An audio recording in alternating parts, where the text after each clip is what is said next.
Hola, buenas tardes. Les habla Alba Cristina Sosa, coordinadora académica de Universitas Fundación. Les damos la más cordial bienvenida a nuestro jueves de videoconferencias. Estamos transmitiendo en vivo a través de la fanpage en Facebook de Universitas, utilizando la aplicación Zoom como aula virtual. Antes de hacer la presentación del tema de hoy, hacemos los siguientes anuncios. Siguen abiertas las inscripciones para el 10º Congreso Internacional de Derecho del Trabajo y de la Seguridad Social en homenaje al profesor Héctor Lucena, exclusivamente en modalidad virtual, avalado por la Academia Iberoamericana de Derecho del Trabajo y de la Seguridad Social. Tendrás la oportunidad de acceder al aula virtual durante un año a partir de la recepción de las credenciales de acceso. También están abiertas las inscripciones para los seminarios virtuales de Derecho del Trabajo comparado, Derecho Constitucional del Trabajo y Futuro de Derecho del Trabajo. Así que puedes desde ya solicitar las becas que otorga la Academia Iberoamericana de Derecho del Trabajo y la Seguridad Social y la Asociación de Profesores de Derecho del Trabajo de Venezuela. Para mayor información sobre el Congreso y los seminarios virtuales, ingresa a nuestra página web www.universitasfundacion.com. Y del 21 al 26 de octubre de este año se realizará en Santo Domingo, República Dominicana, el 10º Seminario Internacional de Derecho del Trabajo Comparado Isla de Margarita, cuyo tema será los derechos fundamentales en el trabajo y las relaciones laborales en la era digital.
Toda la información será suministrada por nuestras redes sociales en los próximos días.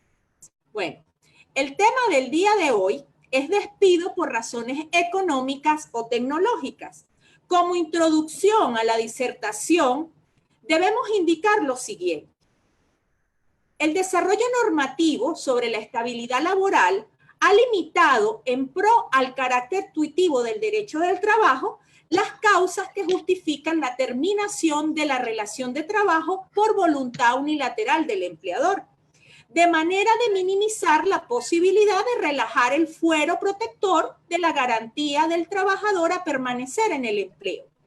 No obstante, la inestabilidad política, social y económica en cualquier país puede obligar a la disminución temporal del tamaño de sus empresas e incluso al cierre de otras tantas, realidad de la que no escapa Venezuela, a la cual se le añade la vigencia de inamovilidad laboral establecida por decreto presidencial durante 17 años continuos, lo que en la práctica incide sobre los índices normales de rotación de personal de una organización, en muchos casos sobrecargando el costo de la nómina y con ello afectando la competitividad global o la productividad. No se pretende con la presente disertación justificar políticas de flexibilización laboral. No obstante, hay que defender la regulación normativa y la promoción de procesos consensuales o administrativos que permitan a los actores que intervienen en el proceso social trabajo el reajuste temporal de una entidad de trabajo, evitándose con ello consecuencias más gravosas para la sociedad, como pudiera ser el cierre definitivo de una empresa. La exposición toma un caso específico en la que el ponente participa como árbitro relator de un conflicto colectivo propuesto por la parte patronal, cuyo laudo acuerda la reducción de personal. El disertante de la tarde de hoy es el profesor Domingo Salgado Rodríguez, de Venezuela, magistrado de la Sala Electoral del Tribunal Supremo de Justicia, designado y juramentado por la Asamblea Nacional el 21 de julio de 2017. Abogado, especialista en Derecho del Trabajo y magíster en Derecho Procesal por la Universidad del Zulia, Venezuela. Docente e investigador en la Universidad Centro Occidental Sandro Alvarado, UCLA. Profesor de posgrado en diversas universidades de Venezuela, entre otras, la Universidad Católica Andrés Bello, la Universidad Santa María, la Universidad Nacional Experimental de los Llanos Rómulo Gallegos y la Universidad Arturo Michelena. Fue juez de juicio en régimen procesal de transición del trabajo del Estado Lara, autor y coautor de diversos libros y artículos arbitrados, y miembro de número del Instituto Venezolano de Derecho Social, capítulo de la Academia de Ciencias Políticas y Sociales, ocupando el sillón número 3. Adelante, profesor.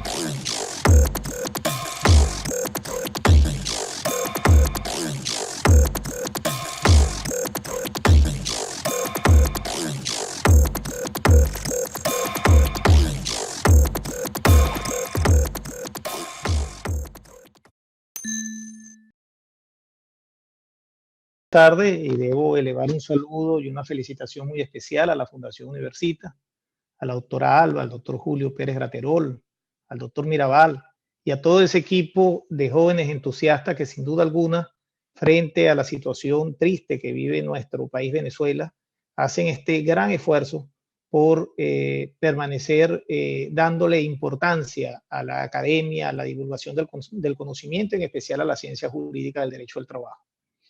Por supuesto, también agradezco a los participantes que se toman esta hora para escuchar esta pequeña disertación, para procurar tener algunos elementos que les permita, por supuesto, generar la discusión también en sus diversas tareas y en los distintos países que se encuentran cada uno de ellos. Yo creo que antes de adentrarme al tema que hemos titulado las razones económicas y tecnológicas como causa justificada de despido, quiero advertir que posiblemente al término de esta exposición se me pueda acusar de liberal o incluso de promotor de política de flexibilización del derecho del trabajo. Así que creo por adelantado que estoy metido en problemas y por lo tanto pido anticipadas excusas, pero confieso que cada día me convenzo en la necesidad de repensar la orientación de nuestra querida disciplina jurídica, en el sentido de que sin abandonar su orientación tuitiva hacia el trabajador como el débil económico de la relación jurídica-trabajo, y tampoco abandonar esas grandes conquistas alcanzadas por el vasto desarrollo normativo, por la jurisprudencia y por la doctrina, que han logrado romper la barrera de la esclavitud, el derecho del trabajo tampoco puede llegarse a convertir en una traba que no permita las inversiones necesarias para el desarrollo de nuestros pueblos y que hoy deben competir con los retos de la mundialización y de la tecnología. Ya este mismo escenario he podido observar que se han discutido temas relativos a la digitalización del trabajo, a la uberización del trabajo, entre otros. Y por cierto, la Oficina Internacional del Trabajo ya ha dado unos pasos al respecto. Un ejemplo de ello fue el coloquio de empleadores sobre el futuro de la relación de trabajo celebrado en Ginebra en diciembre de 2013. Se trata entonces de abordar sin temor a la crítica los avances de las relaciones de trabajo en tiempos modernos y su indispensable relación con el entorno económico mundial, sin olvidar al hombre como elemento subjetivo de la relación de trabajo. Para justificar mi tesis, hemos hablado sobre las denominadas relaciones de trabajo sanas. Yo le pido a todos los participantes que se imaginen en este momento un triángulo. En uno de los ángulos, el empleador, la empresa. En otro de los ángulos, el trabajador. En otro de los ángulos, el trabajo como un hecho social. Y en el medio se relaciona o se desarrolla una relación de trabajo sana. Y esa relación de trabajo sana es aquella relación que no implica explotación hacia el trabajador, que implica el pago al trabajador de salarios suficientes para el desarrollo del trabajador y de su familia, el respeto a los derechos humanos del trabajador, el poder conceder un ambiente de trabajo seguro e higiénico, una relación de trabajo donde exista respeto de las partes, subordinación debida del trabajador hacia el patrono y, por supuesto, con ello no generar una situación de anarquía, pero también que se garantice uno de los pilares fundamentales del derecho del trabajo, como lo es la estabilidad, entendida esta como el derecho de permanencia del trabajador en su puesto de trabajo, pero también como la limitación al poder discrecional del patrono de poner fin de manera unilateral a la relación de trabajo. Esto conlleva a que las diversas legislaciones en el mundo han desarrollado la estabilidad en sus leyes de diversas maneras, dependiendo la forma de concebirla. Si la concebimos como la estabilidad absoluta o propia, bueno, nos referimos a esa imposibilidad de despido del trabajador, salvo las excepciones planteadas en la ley, a la inamovilidad o estabilidad temporal que pretende siempre proteger una condición especial del trabajador o del trabajo, a la estabilidad relativa o impropia, que simplemente garantiza la estabilidad encareciendo el costo del despido, o a la estabilidad numérica que no me protege al trabajador propiamente dicho, sino que me protege al número de empleos que puedan tenerse dentro de esa empresa o dentro de esa sociedad. En todas estas formas de estabilidad cohabita un elemento común, y ese elemento común está referido a las causales específicas, taxativas, que pueden llevar consigo la eliminación de esa protección al empleo, o pueden facultar al empleador a poner fin a la relación de trabajo, bien porque le está impedido por la estabilidad, por la inamovilidad, o porque le implica un oneroso costo indemnizatorio.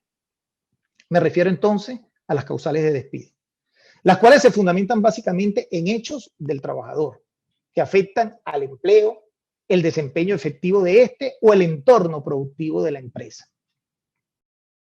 Tratan de causas que importan la relación individual de uno o más trabajadores dentro de la entidad trabajo y que se resuelven según el tipo de estabilidad que cobije a eso o a esos trabajadores a través de un procedimiento judicial o bien a través de un procedimiento administrativo. Vale recalcar que en Venezuela, y visto de que de manera abusiva se ha venido decretando la protección de inamovilidad laboral durante 17 años continuos, estos procedimientos solo pueden ser resueltos en sede administrativa del trabajo, conocida en Venezuela como la Inspectoría del Trabajo, las cuales o bien están colapsadas o por lineamientos políticos están limitadas para decidir conforme a derecho las solicitudes probadas de desafuero fundadas en las causales taxativas que establece la ley sustantiva venezolana. Ahora, ¿qué pasaría si la situación que motiva la posibilidad de despido no es un hecho del trabajador, sino que se refiere precisamente a la situación económica de la empresa, a la estabilidad económica de la empresa que no le permite soportar la carga de los trabajadores? Como ya lo señalaba la doctora Alba en su presentación, la inestabilidad política, social y económica de cualquier país puede conllevar en determinado momento a la disminución temporal del tamaño de las empresas, incluso al cierre de otras tantas. realidad de la cual, por supuesto, no escapa Venezuela y a la que se le añade esa inamovilidad laboral que antes mencionamos, lo que en la práctica incide sobre los índices normales de rotación de personal de una organización, en muchos casos sobrecargando el costo de la nómina y con ello afectando la competitividad o la productividad necesaria en el mundo global económico. Es decir, se trata de una situación de una empresa donde se presenta el desequilibrio financiero, no se le permite soportar la carga laboral y corre el riesgo de salir completamente del mercado, incluso de cerrar sus puertas. Quiero advertir, no se trata de una empresa declarada en quiebra mercantil, sino que lo que se pretende precisamente evitar es llegar a esa situación jurídica. En Venezuela, la ley orgánica de los trabajadores, del trabajo, los trabajadores y las trabajadoras en lo adelante, la ley orgánica del trabajo, enuncia una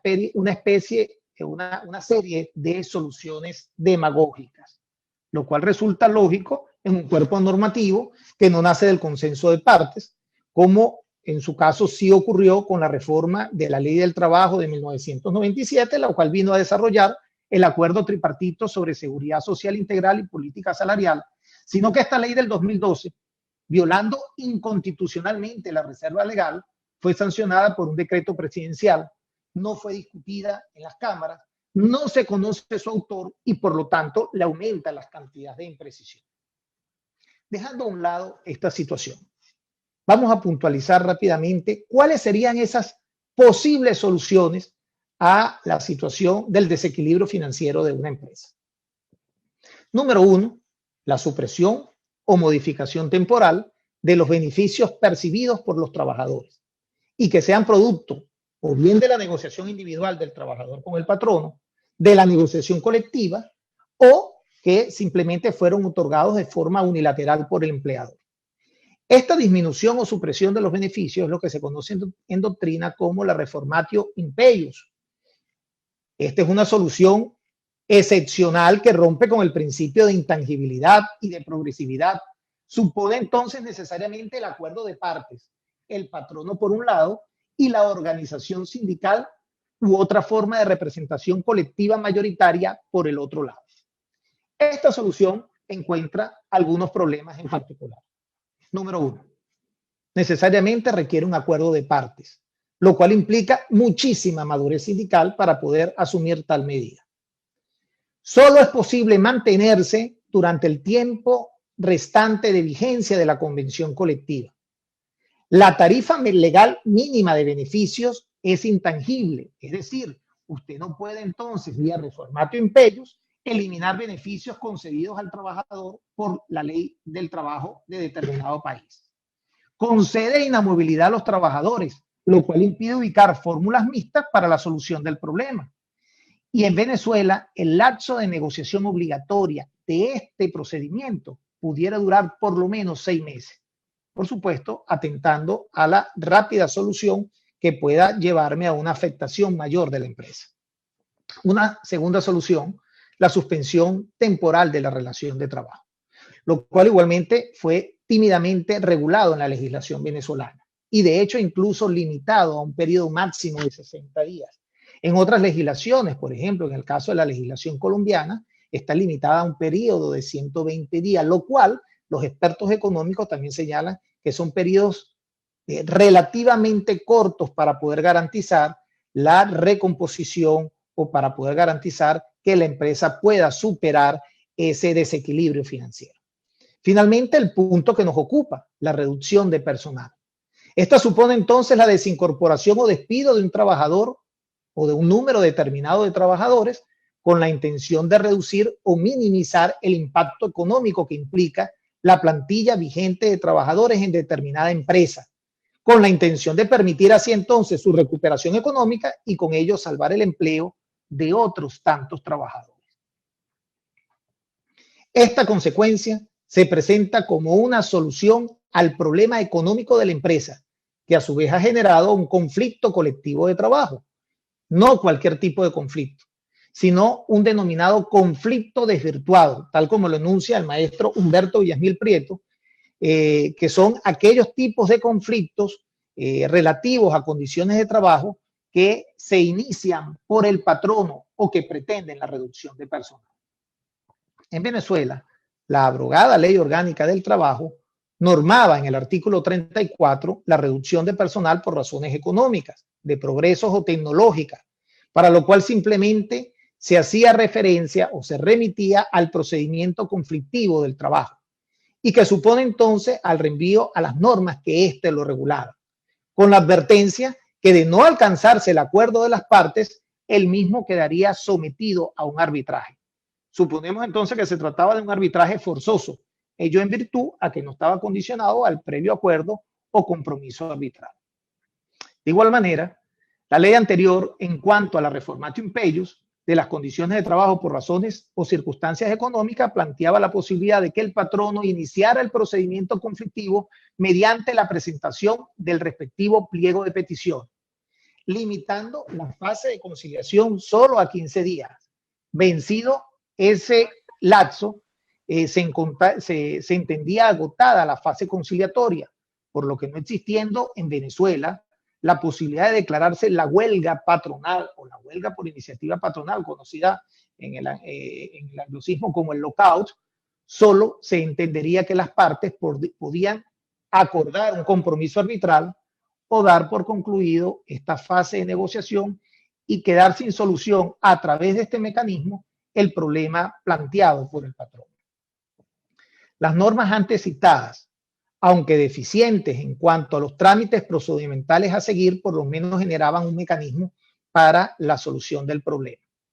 La legislación actual en Venezuela lo regula de manera muchísimo más tímida y con ello se genera una camisa de fuerza hacia la economía privada de nuestro país. Olvidándose que quizás una decisión a tiempo pudiera hacer la diferencia entre la permanencia o no de la entidad de trabajo y la garantía de muchísimos puestos de trabajo. Por el contrario, la ley vigente venezolana solo plantea un mecanismo intervencionista donde el ministerio con competencia en materia del trabajo puede crear una instancia de protección de derechos con la participación de los trabajadores, de las organizaciones sindicales si los hubiere, del patrono y del Estado. Suponemos, y así lo creemos, con el ánimo de iniciar un proceso de negociación, pero nada se estipula en cuanto al procedimiento a seguir. Por su parte, el reglamento de la ley venezolana, me referimos al reglamento de la Ley Orgánica del Trabajo del 2006, el cual se sigue aplicando de forma parcial, establece en cuanto a este tema que el patrono deberá presentar su iniciativa de reducción de personal ante la Inspectoría del Trabajo, acompañada de los recaudos que evidencian las causas económicas que obligan a acudir a esta gravosa medida. Esta última parte es importante porque, a diferencia del conflicto colectivo tradicional por iniciativa de los trabajadores, donde no hay admisión por parte del inspector del trabajo, sino que debe haber tramitación del inspector del trabajo, en este caso en particular sí está limitada la admisión porque depende de un acto discrecional del Estado.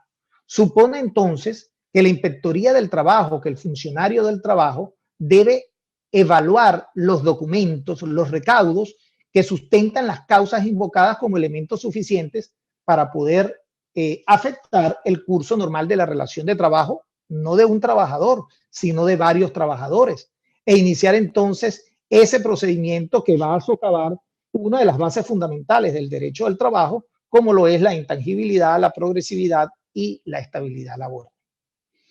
Admitida la solicitud, nos dice el reglamento, se designa y se constituye la respectiva Junta de Conciliación, las cuales sesionarán con el ánimo de alcanzar algunos aspectos en particular. Número uno, que en vez de aplicar la reducción de personal, se aplique una medida menos gravosa, como las que señalamos anteriormente.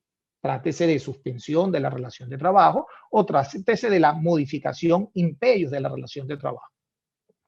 Que en caso de no ser posible la solución menos gravosa, se determine cuál va a ser el número de trabajadores que se van a despedir, el nombre de los trabajadores que quedarían afectados por la reducción de personal. 3, cuáles serían las indemnizaciones que pudieran otorgársele a los trabajadores afectados por esa medida, la cual en todo caso no podrá ser inferior a las prestaciones e indemnizaciones contempladas tanto en la legislación como en la convención colectiva, según sea el caso. Si nos vamos al caso de Venezuela, debemos recordar que en Venezuela hay una indemnización obligatoria cuando la relación de trabajo termine por una causa extraña a la voluntad del propio trabajador, la cual entonces aplicaría en este caso.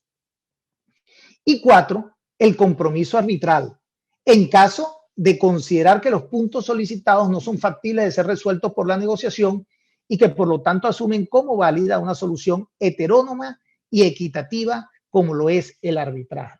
Fíjense que en este caso se estaría abordando el tiempo de tener que esperar una negociación de 6 meses, sino que las partes desde el comienzo de la fase de conciliación dicen, mira, esto no es factible bajo ningún concepto negociarlo y vamos a someterlo entonces al conocimiento de los árbitros. De manera tal de que si ese acuerdo no se alcanza, pasado los 6 meses, la Junta de Conciliación debe necesariamente colocar el conflicto en manos de un arbitraje y deberá entonces iniciarse el procedimiento para la designación del respectivo arbitraje. Aquí estaríamos hablando entonces de un arbitraje forzoso, ya no sería necesario la cláusula compromisoria, no sería necesario el acuerdo o el pacto compromiso para llevar este conflicto a el respectivo arbitraje. Ahora bien, frente a esta situación tan complicada, ¿cuál sería la justificación para bien o acordar en la Junta de Conciliación una reducción de personal o bien que los árbitros decidan la reducción de personal? Y aquí definitivamente nos obliga a tener que revisar un poco lo que es el hecho social trabajo. Si nosotros entendemos que el hecho social trabajo no es una alternativa para vivir, es la única forma que tiene un ser humano dentro de la sociedad moderna de poder satisfacer sus necesidades y de forma accesoria las de sus familias y dependientes. Por lo tanto, la regulación del trabajo debe estar adaptada a preceptos constitucionales que permitan entender el valor superior del trabajo dentro de la sociedad. Constituye entonces un deber de la sociedad proteger el empleo, la garantía de permanencia, reduciendo al máximo esa voluntad unilateral del patrono de poner fin a la relación de trabajo, sujetándola a su su caprichosa decisión y distorsionando con ello el orden social. De manera tal de que la estabilidad del trabajo se presenta como un principio general del derecho del trabajo, pues se tiene fundamento en la vida económica del trabajador, de la familia y por ende de la sociedad, constituyendo entonces siempre y aún en la actualidad una de las más grandes aspiraciones de los trabajadores, el suprimir la inseguridad proveniente de la facultad empleadora de poner fin en cualquier momento y de manera introspectiva la relación de trabajo. No obstante, el mismo derecho del trabajo ha debatido permanentemente sobre los mecanismos para hacer efectiva esta garantía jurídica de permanencia, dando por descontado el absolutismo total, en donde la única forma de poner fin a la relación de trabajo constituirían mecanismos asociados a la propia voluntad del trabajador o al cumplimiento de parámetros de antigüedad o de edad que otorguen beneficios similares a la jubilación o a la incapacidad que le impide la continuidad de la prestación de servicios. Por el contrario, la legislación en los diversos países ha creado mecanismos que permiten la posibilidad legal de que el patrono pueda poner fin a la relación de trabajo de manera unilateral cuando se presentan algunos supuestos taxativos que señalan las legislaciones internas de los estados, varían en cada uno de los estados y que son considerados como causas justificadas o suficientes para poner fin a la relación de trabajo. De tal manera que esta situación constituye hasta un asiento en las diversas constituciones políticas de los diversos estados.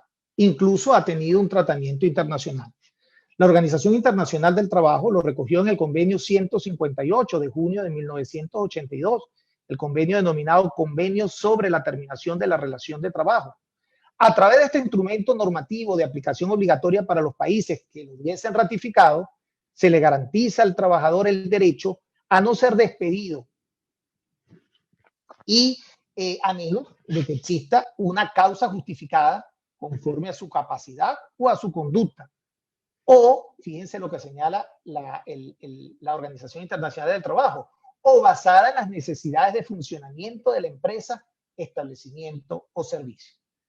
El mismo convenio 158 nos establece que el trabajador cesanteado tiene el derecho a percibir una justa indemnización a cargo del patrono, y el mismo convenio igualmente nos señala la obligación de consulta y participación a la organización sindical representativa, imponiendo al empleador que pretenda dar por terminada la relación de trabajo, alegando motivos económicos, tecnológicos o estructurales o análogos a cualquier forma, proporcionar a los representantes de los trabajadores interesados y en tiempo oportuno la información pertinente, los motivos de terminación prevista, el número y categoría de los trabajadores que pueden ser afectados por ellas y el periodo durante los cuales habrían de llevarse dichas terminaciones. Igualmente, la recomendación 166 de la OIT, igualmente de 1982, estableció que las empresas tienen la obligación de fijar previamente criterios objetivos para la selección de los trabajadores afectados por esta medida. Por cierto, en el caso de la legislación argentina, establece en la propia legislación algunas situaciones que deben ser analizadas antes de seleccionar a los trabajadores que van a ser afectados por la medida, tomando en consideración a aquellos trabajadores con menos antigüedad, aquellos trabajadores con menor carga familiar, entre otros. Y garantizar, nos dice también la recomendación, que debe garantizarse a los trabajadores afectados la prioridad de ser readmitidos en caso de futuras recontrataciones. Analizando un poco la doctrina, quise citar a el fallecido colega, autor, estudioso de la materia, el doctor Antonio Espinosa Prieto, que asoma en una de sus obras la tesis del despido socialmente justificado.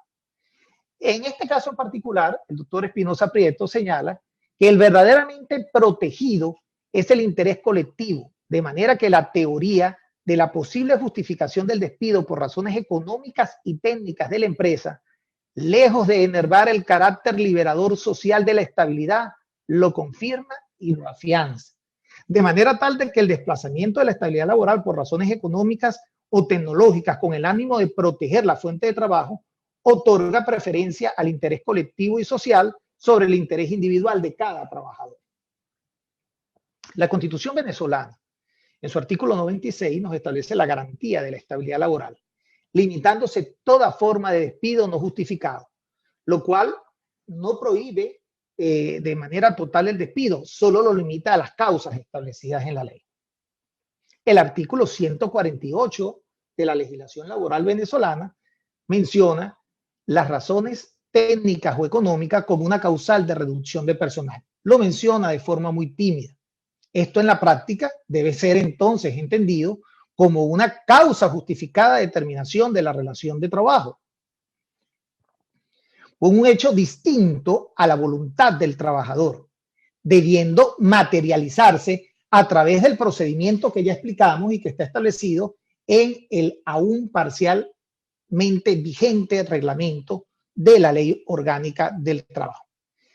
En este sentido, sigue siendo la negociación colectiva el medio idóneo para la rápida búsqueda de una solución a problemas que importan la subsistencia de las relaciones de trabajo en el contexto del proceso social trabajo, pero convencidos que al no existir, como resulta lógico, ningún otro mecanismo que permita a las partes acelerar las negociaciones en la búsqueda de acuerdo, como ocurre en el caso de los conflictos colectivos típicos de iniciación de los trabajadores, en donde las partes tienen como presión la huelga y todas las consecuencias económicas y sociales que ella representa, en el conflicto colectivo desvirtuado que arranca con la iniciativa patronal, no existe esa huelga, no existe la forma de cómo adelantar el proceso de negociación, por lo que lamentablemente esto pudiera extenderse en el tiempo y hacer mucho más gravosa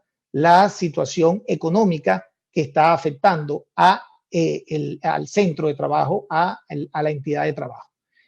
En el caso de Argentina, y ya con esto voy a finalizar, quiero hacer rápidamente dos citas de dos países diferentes. En el caso de Argentina, el procedimiento también tiene un procedimiento previo administrativo y después se convierte en un procedimiento individual.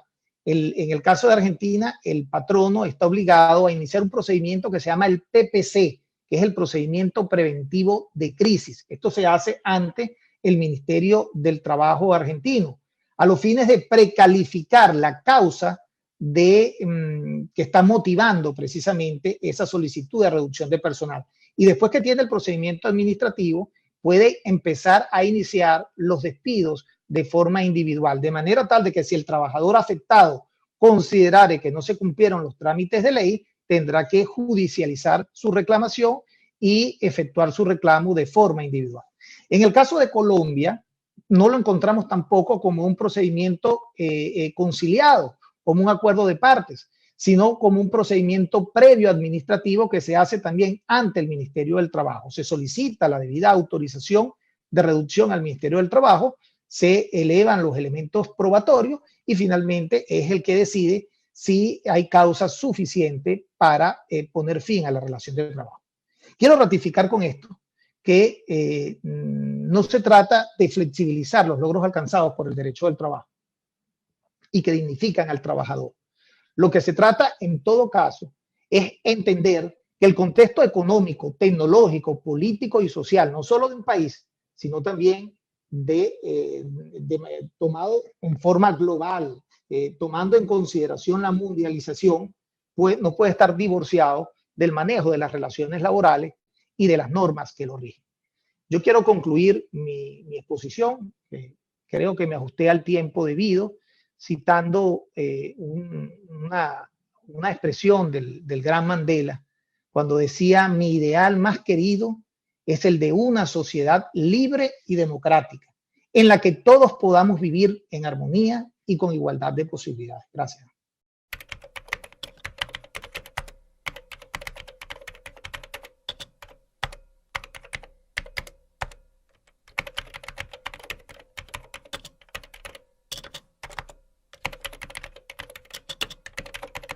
Profesor Domingo, por su interesantísima exposición sobre este tema de mucha actualidad, sobre todo aquí en nuestro país, Venezuela.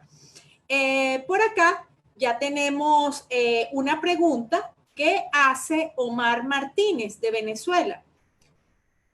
¿Se podría emplear el proceso, la primera pregunta que él realiza, ¿cómo tratar una reducción de personal en aquellas entidades de trabajo donde no hay sindicatos, bajo el mismo fundamento de razones técnicas o económicas? Omar Martínez desde Lechería, Venezuela. Bueno, en primer lugar, un saludo especial al profesor Martínez, profesor también de la Universidad Santa María allá en Oriente, en Barcelona.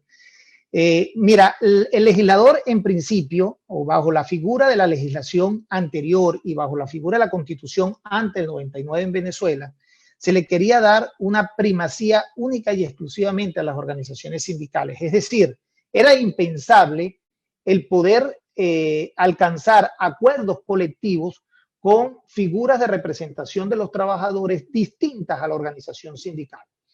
Es bueno revisar que la Constitución vigente en Venezuela le da una primacía a los medios alternos de solución de conflictos y entre ellos, por supuesto, está la negociación y el diálogo, de manera tal de que al no existir una organización sindical, debe en primer lugar revisarse si existe algún otro mecanismo de representación de los trabajadores, alguna otra forma de estructuración de representación de los trabajadores dentro de esa empresa, y de no hacerlo, sería necesario entonces instar a los trabajadores la formación de una coalición de trabajadores respectiva a los fines de tratar este conflicto. En la práctica, yo presumiría de que este conflicto tendría que llegar a un arbitraje necesariamente, porque difícilmente un trabajador pudiera llegar a representar los derechos de otro trabajador o negociarle los derechos a otro trabajador sin tener las capacidades de representación establecidas en la legislación, a menos que esos trabajadores en particular otorguen mandato cada uno a los representantes de la coalición de trabajadores que se reunirán con el patrón. Muchas gracias, profesor. También el profesor Omar hace otra pregunta bastante interesante, así que la voy a leer. ¿Se podría emplear el proceso de autorización de despido previsto en la Ley Orgánica del Trabajo con el fundamento de razones técnicas o económicas? Esto es, en pequeñas y medianas empresas. Sí, bueno, en primer lugar, la Ley Orgánica del Trabajo vigente no establece como tal procedimiento como lo dijimos. Nosotros estamos remitiéndonos al artículo 46 del reglamento de la ley y evidentemente no está limitado al tamaño de la empresa. Si nos referimos a una reducción de personal basado precisamente en condiciones económicas, esto aplicaría igualmente para despedir a 5 trabajadores que para despedir a un centenar de trabajadores. Lo importante es que el patrono pueda probar que el desequilibrio financiero de la empresa no le permite precisamente cubrir el costo que representa la mano de obra. Ok, gracias, profesor. Antes de continuar con el siguiente comentario, saludamos al profesor Guido Urdaneta, que nos acompaña por aquí. Gracias, profesor, por acompañarnos. Marta Hernández, desde Buenos Aires, comenta lo siguiente. Es evidente que la relación de trabajo presenta diversas aristas, cada una de las cuales en ciertas circunstancias puede ser más importante que las otras. Si se entiende que la finalidad del derecho es la de tender a lograr la justicia, la ley no puede colocarse a priori a favor de una de las partes y debe prever qué consideraciones de orden superior pueden justificar la tan temida flexibilización. La economía debería ser una disciplina de conocimiento generalizado. Ya vemos en lo que ha terminado la legislación absurdamente proteccionista venezolana. La clave es la demostración cabal de la causa justificada para la terminación de la relación laboral por causas económicas y o tecnológicas. Profe, ¿qué opina al respecto sobre este comentario que nos hace la amiga desde Argentina? Bueno, en primer lugar también le doy un saludo al profesor Guido Urdaneta y a la doctora Marta Hernández. Su comentario, más que una pregunta, ya lo señalaba yo al principio que estaba yo metiendo en problemas, hablando un poquito de la necesidad de repensar el derecho del trabajo y de no colocar el derecho del trabajo como una camisa de fuerza para las inversiones en los países, en nuestros pueblos. Nosotros nada hacemos con tener un derecho del trabajo muy sólido, muy fuerte, muy proteccionista y no tener fuentes de empleo para poder garantizar entonces a los trabajadores el ejercicio de ese derecho. Definitivamente hay que buscar un equilibrio y esto me recuerda un poco una expresión que yo comúnmente hago con mis estudiantes. Cuando me dicen, bueno, profesor, la estabilidad es importante. Yo le digo, sí, pero también es importante establecer cuánta estabilidad es necesaria. De manera tal de que hay que establecer de manera muy clara las distintas causales que pueden permitir al patrono el poder efectuar las debidas rotaciones. Hay que facilitar los procesos que permitan realmente el dinamismo de las relaciones de trabajo y, ¿por qué no? Hay que empezar a normar y a facilitar estos procesos de reducción de personal por razones económicas, evitando que el avance de la sociedad lleve consigo también la pérdida acelerada de muchos más empleos. Usted no puede paralizar los procesos de globalización y usted no puede paralizar la competencia mundial. Si una empresa simplemente entra en apuros económicos, el mercado no va a esperar 6 meses ni va a esperar 8 meses por esta empresa. Simplemente el mercado lo va a desplazar si la empresa no toma las medidas apropiadas para poder recomponerse y recuperarse dentro del mercado. Muchas gracias, profesor. Por acá Pedro Chacón, desde Venezuela, pregunta, ¿cómo se regula la actividad de las inspectorías del trabajo en Venezuela ante el hecho de que en la práctica se han convertido en órganos parajudiciales? Bueno, mira, yo no me iría al caso específico, Pedro, de cómo se regulan las inspectorías del trabajo. Las inspectorías tienen una forma de regulación, lo establece la ley. Las inspectorías están adscritas a un ministerio y en teoría el ministerio tendría que regular las inspectorías, regular el funcionamiento de las inspectorías. Definitivamente es un error creer que las inspectorías del trabajo son organismos judiciales o parajudiciales o incluso, como en algún momento mencionaron algunos doctrinales, que emiten actos cuasi jurisdiccionales. Eso no existe. Los actos son jurisdiccionales o son administrativos. Las inspectorías del trabajo no son más que órganos de policía administrativa y que tienen una función específica establecidas en la ley, que no es más que garantizar el cumplimiento día a día de la legislación laboral. Lamentablemente, las inspectorías del trabajo, no solo en Venezuela, en muchos países de Latinoamérica, se han convertido en el brazo armado de los gobiernos de turno, de manera tal de poder presionar el sector empresarial a su antojo. Así que bueno, ya eso escapa de lo jurídico, Pedro. Muchas gracias, profesor. Por acá, Mariana Payota pregunta, ¿es constitucional el hecho de tener como cierto todo lo alegado por el trabajador en un conflicto con el patrono que se plantea ante la Inspectoría del Trabajo? A ver, la ley no te establece que se tiene como cierto todo lo que alegue el trabajador. Hay una forma de distribución de las cargas de las pruebas y el patrono, de acuerdo a la legislación venezolana, de acuerdo a la legislación de la mayor parte del país, del mundo, el patrono tiene la carga de probar gran parte de las situaciones dentro de la relación de trabajo. Es decir, es el patrono quien tiene la carga de probar, por ejemplo, el pago del salario. Es el patrono quien tiene la carga de probar el monto del salario. Es el patrono quien tiene la carga de probar los hechos que alega por los cuales se pretende desincorporar a un trabajador. Y en el caso que nos ocupa, es el patrono quien tiene la carga de probar que existe algún tipo de desequilibrio económico. Perfecto, profe, muchas gracias. Profe, ¿qué opinión le merece el hecho de que el trabajador, una vez que es despedido y con ocasión de reducciones de personal, por ejemplo, reciba las prestaciones sociales y luego el sindicato acuda a la Inspectoría del Trabajo para alegar el despido masivo de trabajadores? A ver, ¿estaría renunciando a su derecho a la estabilidad o no? Sí, lo que pasa es que los procedimientos de denuncia sobre despido masivo son procedimientos de orden colectivo. Allí nosotros nos salimos de la esfera individual del trabajador.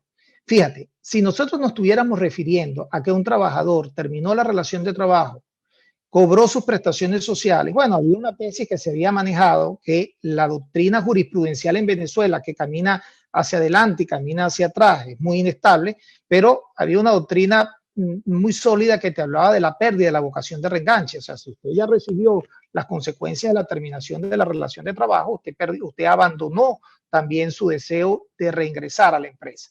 Pero cuando ocurre un despido masivo, la situación cambia, porque resulta que usted está afectando es la esfera global, la esfera colectiva de la relación de trabajo. Y en este caso en particular, no pudiera invocarse de que no hubo despido masivo porque los trabajadores cobraron las prestaciones. Por el contrario, estaría usted confesando o estaría otorgando el medio de prueba de que en efecto se terminaron las relaciones de trabajo y que se incumplió con el número máximo de trabajadores que podía despedirse conforme a la legislación vigente en ese país. Ok, gracias, profesor. Por acá, Isaac Rafael López, a través de Facebook de Venezuela, pregunta lo siguiente. Saludos, profesor. De acuerdo al marco constitucional de Venezuela, el despido de cualquier tipo está prohibido y garantiza la estabilidad laboral. no estaría en conflicto con el planteamiento del despido masivo por razones y causas tecnológicas? Bien. En primer lugar, Isaac, un saludo. No es cierto que en Venezuela esté prohibido todo tipo de despido.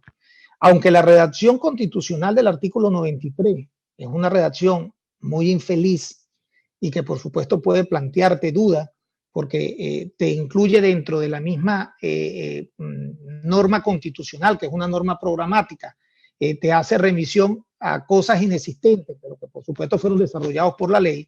La Constitución sí te permite el despido, te garantiza la estabilidad y solo puede ser despedido el trabajador por las causas señaladas en la ley.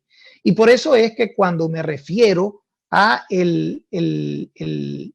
las razones económicas y tecnológicas como una causal justificada de despido, hago la remisión a la ley. Número 1, la Ley Orgánica del Trabajo, los trabajadores y las trabajadoras, te menciona la causa económica y tecnológica.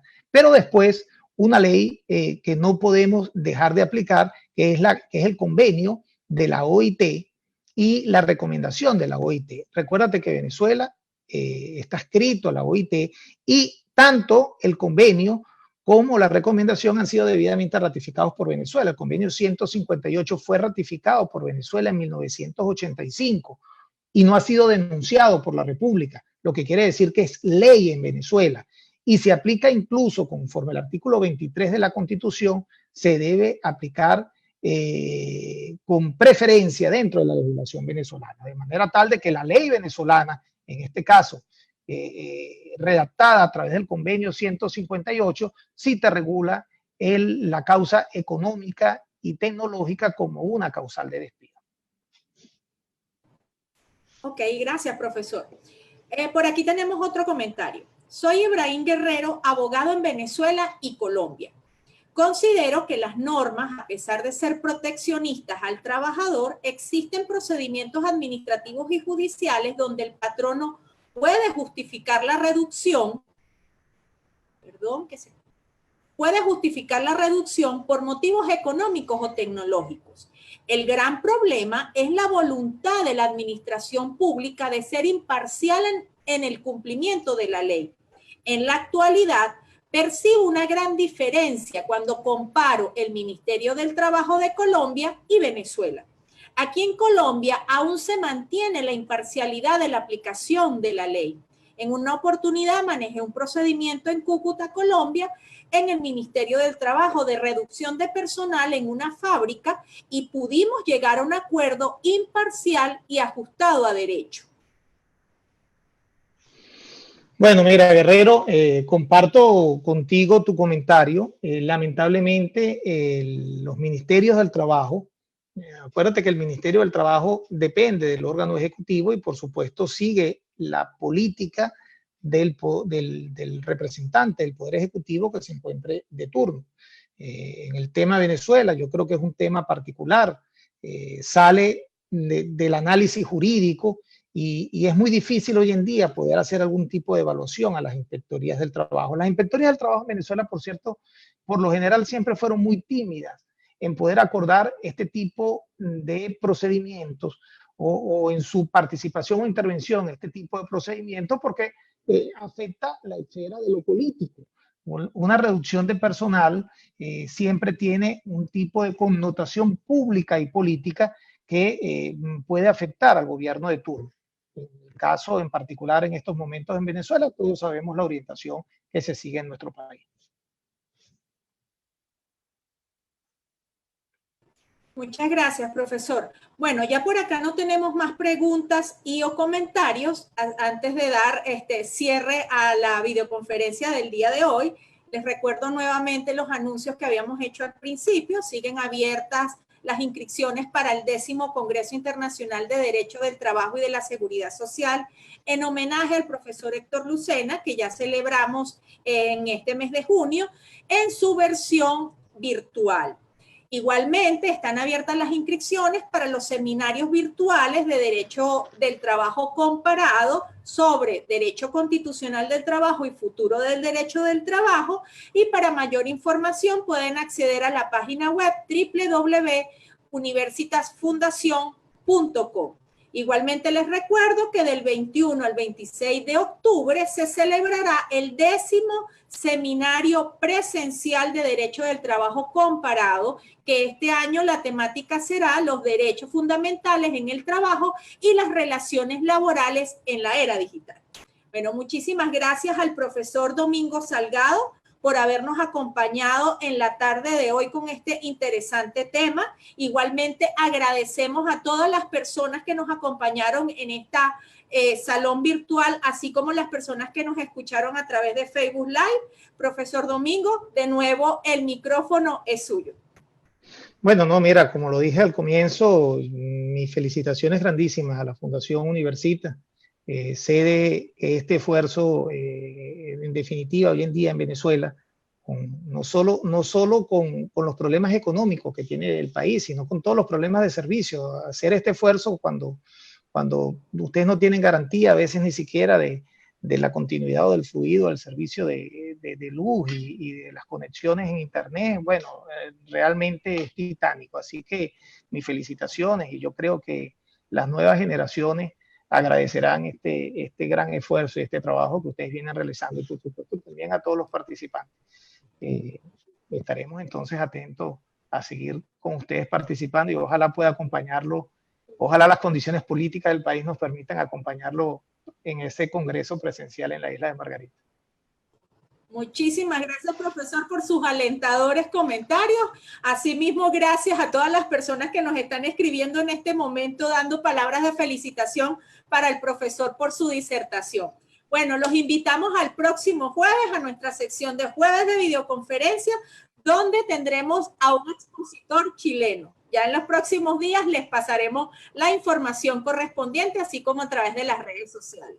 Hasta una próxima oportunidad. Hasta luego. Feliz tarde. Hasta luego.